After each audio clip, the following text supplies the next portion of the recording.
Hey guys, Sound Alchemist here. This time I am doing the Warhammer 40k weapons. So without further ado, let's go into this lore.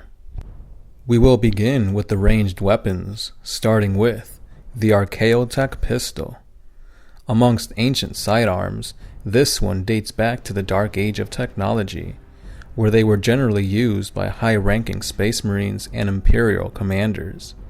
These pistols could fire searing heat rays, micro-atomic munitions, or even death rays that use the planet's atmosphere as ammunition. The Graviton Gun. These poorly understood weapons would use their target's mass against them. It would multiply the weight of the enemy, essentially rupturing organs or cracking bones. It is exceptionally devastating against enemy war machines. The Phosphex weapons. These deadly weapons usually come as either a bomb or artillery shells which contain the corrosive and heavily inextinguishable toxic chemical known as Phosphex. This white-green flame produced is even deadlier than the Skitaris' rad weapons, and it is only used as a weapon of dire resort. The Volkite weapons. Volkite refers to a weapon that fires a devastating thermal ray that could penetrate Space Marine power armor in a single shot. Volkite fire was even more devastating against flesh, instantly vaporizing it. They were very difficult to manufacture, and eventually it became overshadowed by the flexible and abundant bolter. The Scorpius Specialist Ammo. This two-staged warhead contained a micro-guidance system and was used to penetrate thick armor. The Tempest Special Ammo. The Tempest bolt would explode right before contact with the enemy, sending shrapnel specifically designed to incapacitate combat robots and cyborgs. The Rotor Cannon. The precursor to the assault cannon, this multi-barreled gun lacked armor penetration, but made up for it with its vast hail of fire. It was easy to produce, and many legions utilized this weapon up until the Horus Heresy. The Rad Missiles and the Rad Grenades. These weapons were developed during the Great Crusade and the Horus Heresy.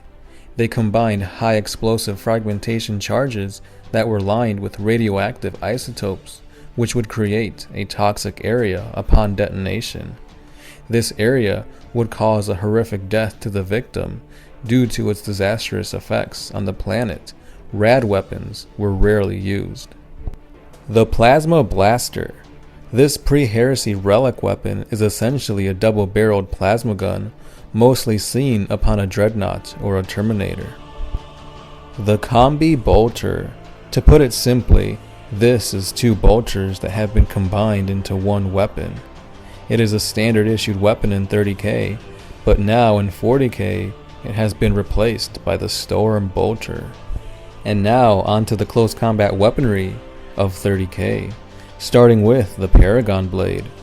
These blades were forged during the Dark Age of technology, and these rare blades were crafted as either two-handed swords, a pitch black sickle sword, or even chain weapons of incredible power.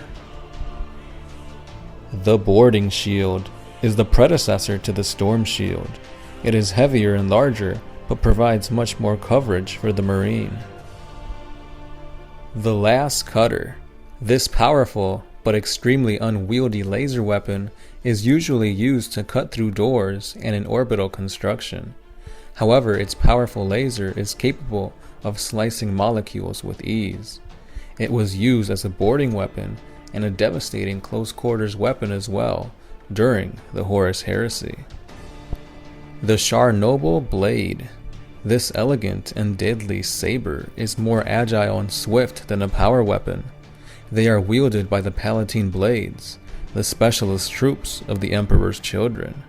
They require more skill, but in return glory is rewarded to the victor of these weapons. And with that, we finished going through 40 facts on the Warhammer 40k weaponry. Let me know what you thought about these ancient weapons. Do you prefer them over the 40k ones?